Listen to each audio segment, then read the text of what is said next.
The state of California is currently facing the worst drought in 1,200 years, and as a consequence of such extreme weather conditions, water in key reservoirs is dropping to dangerously low levels, which is forcing the shutdown of major hydroelectric power plants and leaving the state in the dark amid one of the hottest summers ever recorded.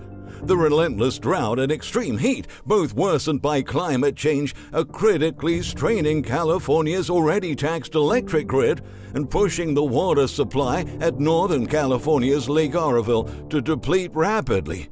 Early last month, the water level in Lake Oroville, the state's second largest reservoir, was so low that hundreds of houseboats were hauled out because there wasn't enough water to hold them. Today, however, state officials revealed the water level in the lake is even lower. In fact, water is at such alarming levels that the Edward Hyatt power plant is being forced to close for the first time since it opened in 1967, according to California Energy Commission spokesperson Lindsey Buckley. Typically, when the power plant is operating at full capacity, the lake's water is pumped through underground facilities to generate electricity that can power up to 800,000 homes. This means that now all of these homes are at risk of facing severe power outages throughout the whole summer. The announcement of the shutdown came after California Governor Gavin Newsom declared a statewide heat wave emergency, with record high temperatures and higher electricity use adding more pressure to the grid. Amid a major heat wave that is stressing energy grids in states across the western United States, Governor Gavin Newsom today signed an emergency proclamation to free up additional energy capacity, Newsom's office said in a press release. The governor's declaration underscored extreme peril to the safety of residents due to the heat wave and suspended permitting requirements to allow the immediate use of backup power generators to help alleviate stress on the state's energy grid. On top of that, California energy grid officials are urging residents to reduce power consumption, particularly during the evenings when electricity demand is at its peak. If consumers don't reduce their electricity use during the peak time of the day, the state's grid might experience widespread power outages and suffer from damaged power lines. In essence, this situation highlights this is gonna be a long, hot summer of higher electricity bills, periodic rationing, and blackouts for millions of households and businesses. Needless to say, those increased energy costs will also add to the inflationary pressures plaguing the United States economy. To make matters even worse, Lake Oroville isn't the only one with dwindling water levels.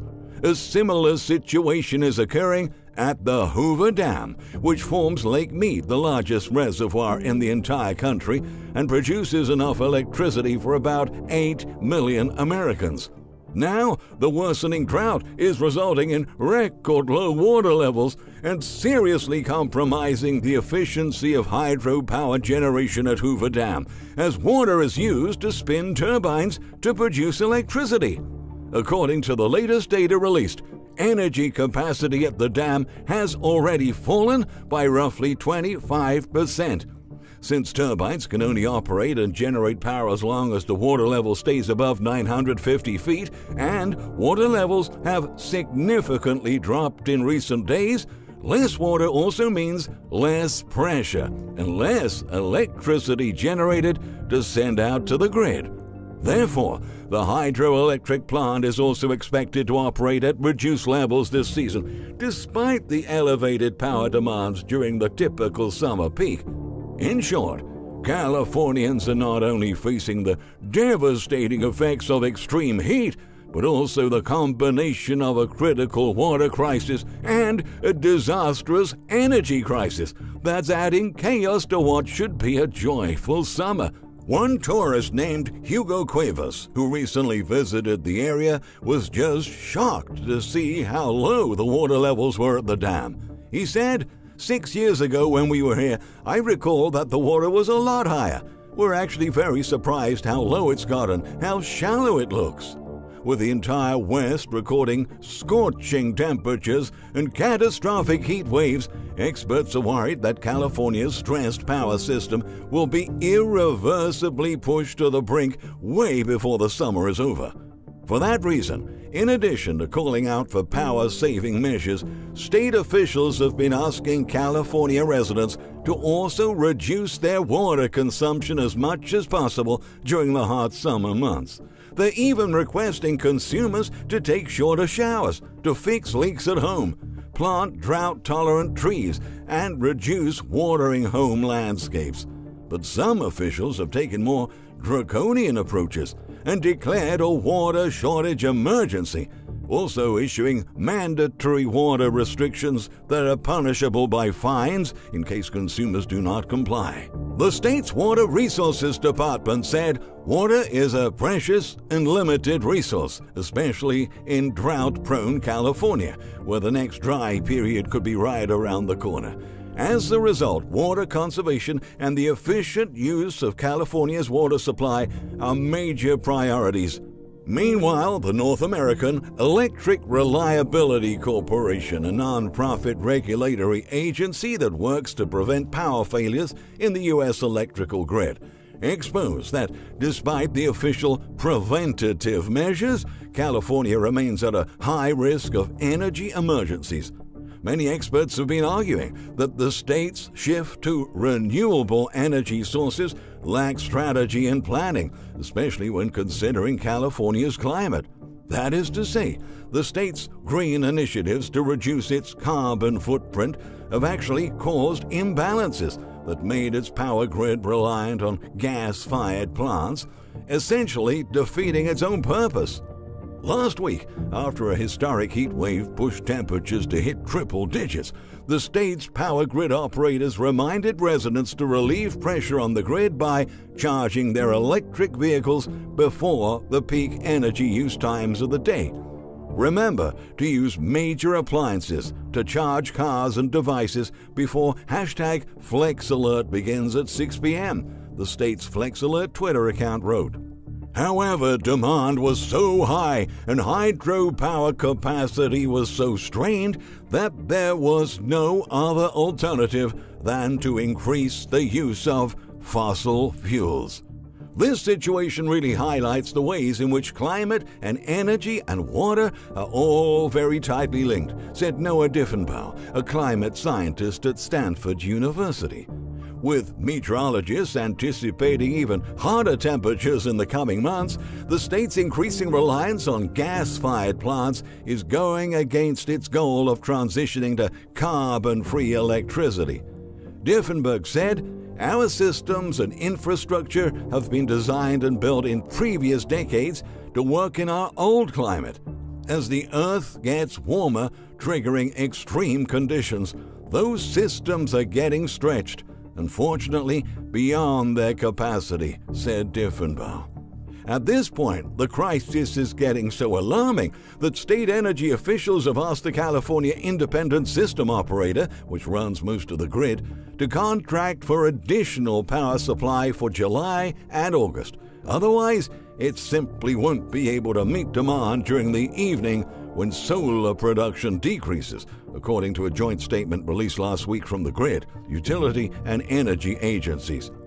Even though they haven't specified how much more power will be needed, one can guess it will be a lot.